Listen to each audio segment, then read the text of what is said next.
Hello प्यारे बच्चों, कैसे हैं आप सब। आशा करता हूं कि आप सब बहुत अच्छे होंगे।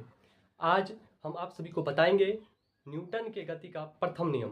आप सभी को पता होगा कि न्यूटन जो गति के नियम दिए थे वो 3 होते हैं, जिसमें आज हम आप सभी को बताएंगे न्यूटन के प्रथम नियम के बारे में। चलिए जानते हैं क्या है प्रथम नियम।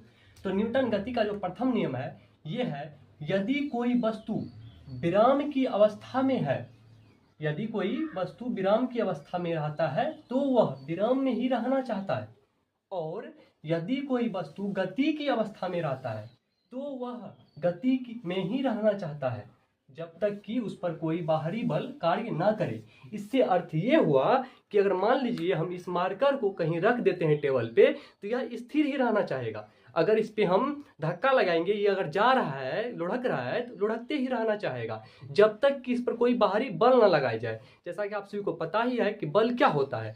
बल वह भौतिक कारक है जो किसी वस्तु के स्थिति में परिवर्तन करता है या करने का चेष्टा करता है, तो उसे हम क्या कहते हैं, बल कहते हैं। तो अगर कोई वस्तु स्थिर है तो स्थिर रहना चाहेगा, और यदि गति में है तो वह गति में रहना चाहेगा। इसी को हम न्यूटन के प्रथम नियम बोलते हैं। चलिए, इससे कुछ ऑब्जेक्टिव बनता है कि इसे जड़त्व का नियम भी कहा जाता है। क्या कहते हैं इसे? जड़त्व का नियम भी कहते हैं। और इस नियम से बल की परिभाषा मिलती है। क्या मिलती है?